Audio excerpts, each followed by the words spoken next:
That's it. We are now live on YouTube, big boy. Hello, Andy.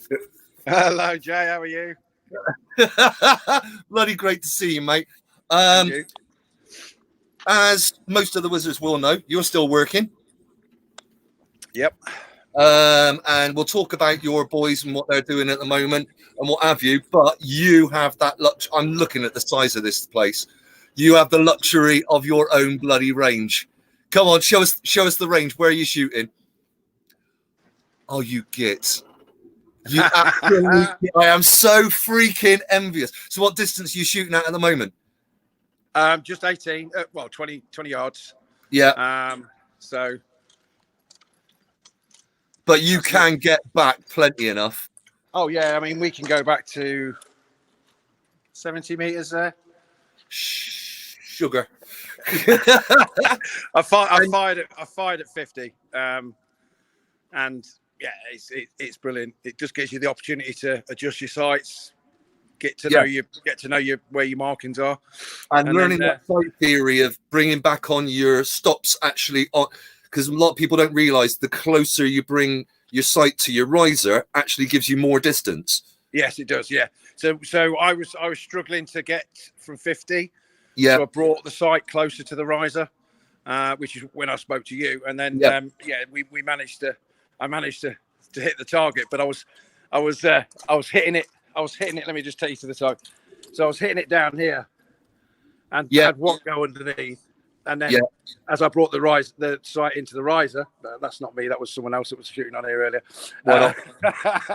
But yeah, so yeah, it was good. So my two open eye shots. Come on, no. You were just talking to me about this a second ago because you've been shooting one eye open, one eye closed.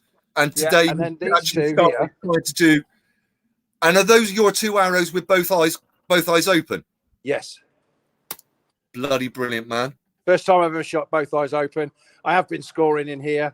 And obviously these two were my sighters. And I thought, well, let me try it. So I tried it with both eyes open, and that put me there. And it's amazing when you end up watching things. If you watch any of the competitions on World Archery, you see all the top flight archers. They're all shooting both eyes open.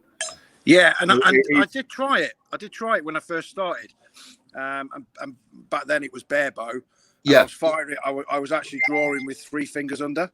Yeah. So so I and then obviously now I've added a sight, and now I've got my stabilizers on. I mean, I was shooting without the stabilizers, and the reason for that was because it was the novice shoot format, the Olympic bow format for Invictus. But as that's now delayed by a year, I thought I'm going to be moving into open anyway. I might as well start practicing with my stabilizers on, which has made a hell of a difference.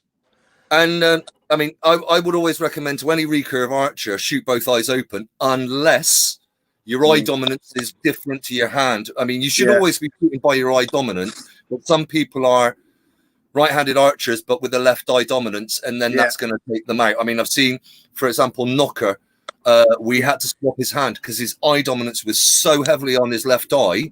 Yeah. We had to turn him into being a left-handed archer because there was no way he was able to hit the target properly with that eye dominance. But yeah, I mean, I'm heavily left eye dominant. I grew up with a rifle in my left hand and everything else. So when I go to pick up my rifle, it is unnatural. If I'm demonstrating, I always demonstrate left-handed. Yeah. So bring that Susac to the wrong target. It just I had to take a bit more application. But no, I mean, it's. But the bit I was trying to find was getting the right sight picture. So when I opened my eyes together, I got two sight pictures, and it was finding. So the first two on the left that you can see there, with the wrong sight picture. So I picked the wrong picture. Yeah. So then I realised which aperture I was using, and I got these two. Right. So I mean that's trial and error. That's me on a open range where I'm the only one on here, and I can throw as many dozen arrows down as I want. Experiment with that picture and not worry about interfering with any other archers. Yeah, exactly. Now go on then. Tell us what your boys are up to. You. Yeah, so I'm part of 170 engineer infrastructure support engineer group. And our guys are very, very clever, technical gurus at infrastructure. So oil, fuels, airports, roads, all that sort of stuff. And they've been going out and doing the recce's on all the different infrastructure pieces that we're putting together now in support of National Health Service. Yeah. And they did the initial recce on Nightingale, and they're out doing other stuff. So we've just moved out and about in the country. So we've got teams out doing all of that. And my squadron is a squadron that supports them in doing that. We provide everything that they need to go out and do that. So, the guys are out on the ground, and they've been really busy at the moment. So, I remember how essential they were for me, because when I was out doing Grit Rock Sierra Leone, I got flown out to Kono. I got my command center. Yeah, we had a couple of generators. We had cables trailing all over the floor, trying to set up this command center. And I'm like, please send me the engineers. And then the engineers come and they make it look really nice. And it was just sort of like they walked in, and the look on this sapper's face when he saw this snake's wedding of cables and water and aircon dripping onto it. I need to shut you down. You can't shut me down. Build around me. And bless them. They've managed to build it around me, and I didn't have to worry about electrocuting my HQ staff right in the middle of that Ebola hotspot. Oh my God, I was so glad to see some Royal Engineers at that moment. Yeah. I mean, the amount of times I've been on tour where we've gone out to do something, we've built a camp, and we've managed to get the showers up and running, and then we've had to move on and not actually managed to get a shower in the camp that we've just built. Yeah. And we've gone on for weeks and weeks and weeks, and that's, it's the muddy old engineer. That's what we call us. So I was showering in chlorine water from bottles. It was an entertaining place, but I had a safe HQ. That was my big thing. They gave me a safe HQ. I mean, which is what you need. And bless their faces, they arrive. They go, right, we've got to go and find the chief of staff. They see me, and I'm wearing lieutenant commander stripes on my chest. The first word out of this sapper's gob was, "You're a bit far away from the sea, aren't you, boss?" Yeah, all right. And build me some proper electric. You're always going to get a laugh and a joke from us. Yeah. I mean, don't take away from the when I say our guys have been out doing this, that, and the other. Don't take it away from the fact that we've seen posts on Facebook and social media of 3-6 Gurkha engineers who are in there doing all the trade stuff. So they're doing all the conduiting, all the they're turning it into cubicles. You've gone from an empty space into a hundreds of beds hospital in the middle of the Excel Centre, and that's down to everything from the Royal Army Medical Services. All the different elements that come into the logisticians and everything else. Hello? You there, Andy? Yeah, I'm there. I'm hoping so. Oh, yeah, you're moving. This is the joy freshing at the moment. Yes, there is.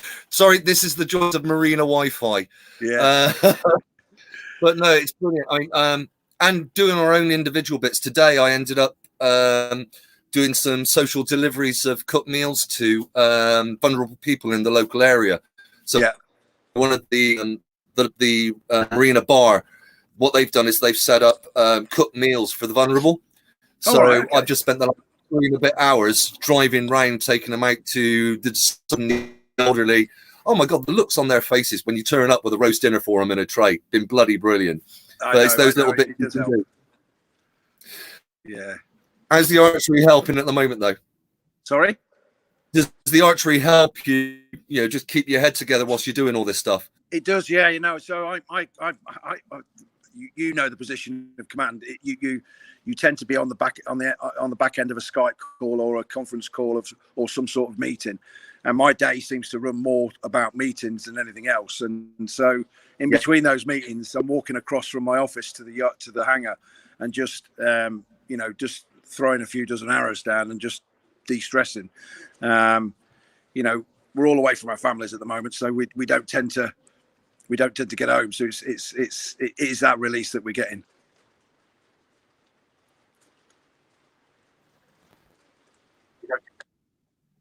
Yeah, it's mate, you're doing a fantastic job out there. Having and I remember what all of this stuff was like and the stresses and what have you, especially to be doing this on home ground. Oh yeah. Boys, make sure you turn around to your lads and tell them that we're exceptionally proud of them. No, we tell them that every day. Tell them, no, you've now done well. All right, so you or arrows, keep both bloody eyes open and keep us updated, because we want to see more and more pics of what you're doing down there.